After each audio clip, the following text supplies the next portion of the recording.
Como estão? Estamos aqui para mais uma quinta-feira de notícias do que aconteceu aqui na América Latina, mas também em todo o mundo. Vamos começar agora pelos titulares. Esquerda vence eleições em primeiro turno na Bolívia quase um ano depois do golpe de Estado contra Evo Morales. Na Colômbia, a mobilização indígena se une à greve na capital, Bogotá. Presidente Duque se nega ao diálogo. Povo chileno decidirá no próximo domingo se mudará ou não Constituição herdada da ditadura de Augusto Pinochet. 22 de outubro de 2020, eu sou André Vieira, daqui do Rio de Janeiro. Estarei com vocês nos próximos minutos. Começa agora mais uma edição do Telesur Notícias em português.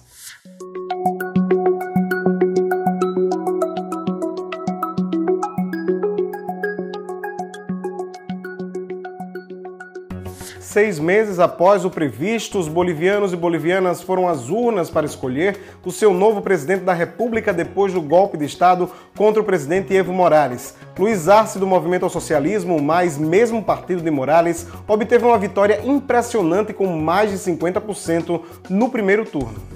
Após um dia caracterizado pelo civismo dos cidadãos, a expectativa tomou conta da vida dos bolivianos à espera do resultado eleitoral.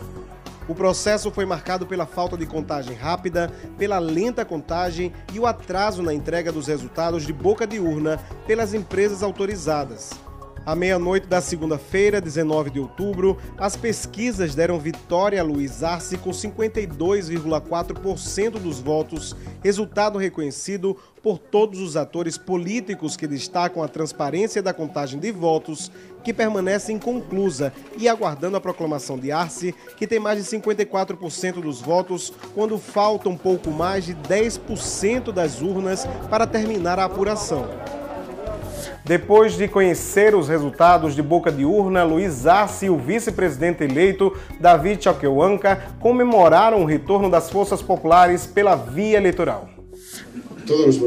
Todos nós, bolivianos, temos dado passos importantes. Temos recuperado a democracia e, acima de tudo, temos recuperado a esperança para todos os bolivianos. Momento de ir agora até La Paz, capital boliviana, para fazer contato com o nosso correspondente Fred Morales. Fred. Faltando poucas horas para a proclamação dos resultados oficiais das eleições de domingo por parte do Supremo Tribunal Eleitoral e com 95% das urnas apuradas, se consolida a vitória do movimento ao socialismo e seu candidato Luiz Arce para assumir a administração deste país quase um ano após o golpe de Estado. O MAS precisava de 50% mais um para ganhar em primeiro turno. Depois de 95% das urnas apuradas, soma-se 54,51% dos votos. Governos do continente, os Estados Unidos e inclusive a Organização dos Estados Americanos já reconheceram a vitória do MAS. Nós continuamos falando sobre a mobilização na Colômbia, onde a minga social que nós mostramos na semana passada começou no interior e já chegou até a capital desse país, Bogotá. Aí eles se reuniram com uma greve de trabalhadores que estão justamente em contra o governo de Duque. A Colômbia permanece mobilizada em uma frente comum, exigindo o fim da violência que vive o país e que já soma 68 chacinas, segundo o Indepaz. A Central Unitária de Trabalhadores também condena a gestão de Ivan Duque diante da pandemia da Covid-19 e a necessidade de mais proteção social para os colombianos.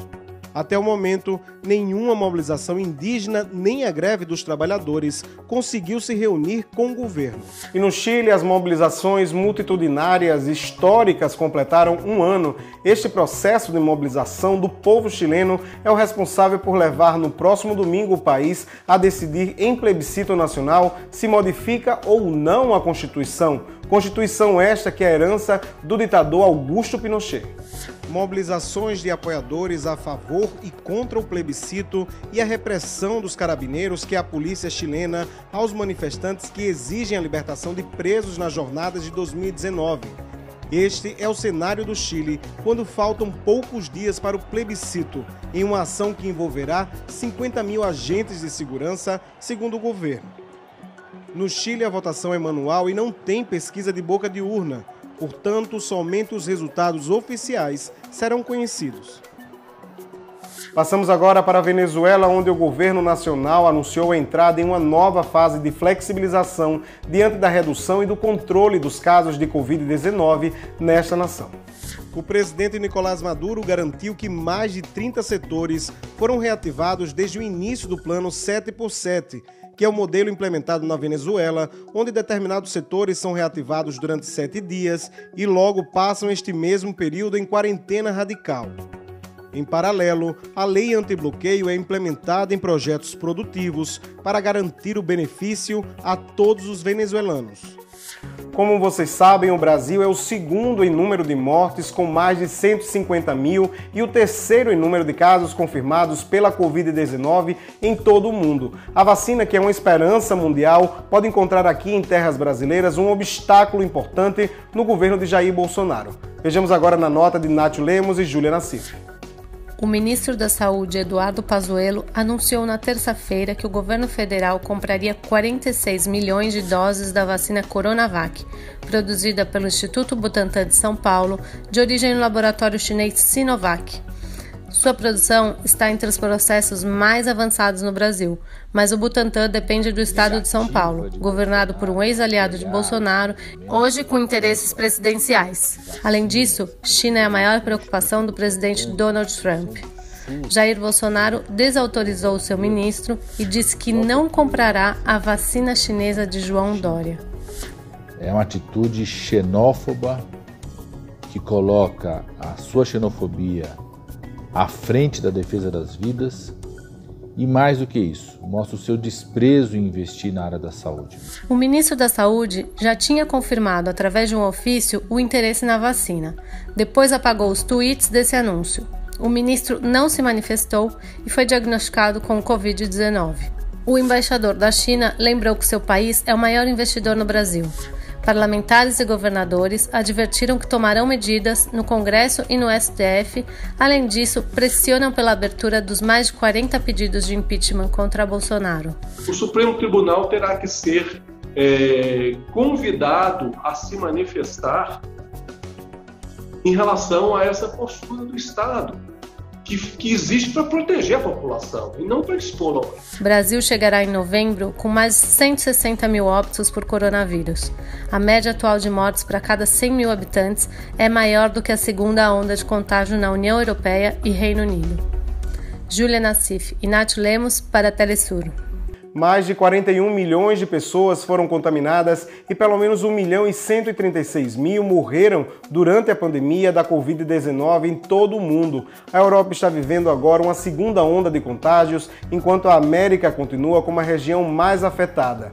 A Argentina superou 1 milhão de casos e a Colômbia se aproxima deste número. Vamos agora fazer um giro pelas informações da pandemia do novo coronavírus. Ainda na procura de uma possível vacina, Cuba anunciou no último domingo um estudo que incluiu uma nova candidata vacinal contra a Covid-19, oficialmente chamada Finlay FR-1A, que pode se tornar a soberana 01A e entrar na fase de testes em breve. Já no Brasil, foi revelada a morte de um voluntário participante dos ensaios clínicos da vacina da Universidade de Oxford e da farmacêutica AstraZeneca. Até o momento não se sabe se o voluntário recebeu a vacina experimental ou a dose de placebo. E passamos agora para os Estados Unidos, onde continuam as campanhas de cara à eleição do novo presidente desta nação. Por outro lado, milhões de cidadãos já exerceram seu direito ao voto. Até a segunda-feira, mais de 29,6 milhões de eleitores de 44 estados e do Distrito Federal deram seus votos antecipados para as eleições do próximo dia 3 de novembro. Nos Estados Unidos, os cidadãos podem votar por correio ou pessoalmente. Estes votos representam mais de 21% do total dos contabilizados em 2016, quando 5,9 milhões de votos antecipados foram registrados faltando 16 dias para as eleições. Na Nigéria, continuam os protestos contra a violência policial, que já resultaram na morte de quase 20 pessoas. Aí da África, nosso correspondente Oscar Epelli com as informações a partir de agora. Grupos de matadores, como são conhecidos na Nigéria, saquearam alguns edifícios institucionais na capital Lagos na manhã desta quinta. Ao menos 8 pessoas morreram na tarde de terça no pedágio de Lekki, também em Lagos. Segundo organizações civis, o fato ocorreu durante uma manifestação pacífica, enquanto as pessoas balançavam bandeiras nacionais e desafiavam o toque de recolher imposto pelo governo e pelos militares.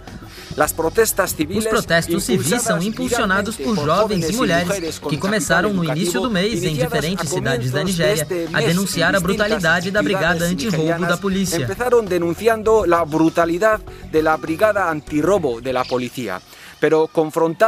Mas diante da brutalidade com que as forças de segurança têm tratado de desmantelar as mobilizações, provocando dezenas de mortos nas últimas semanas, as manifestações tomaram força e provocaram também efeitos não desejados.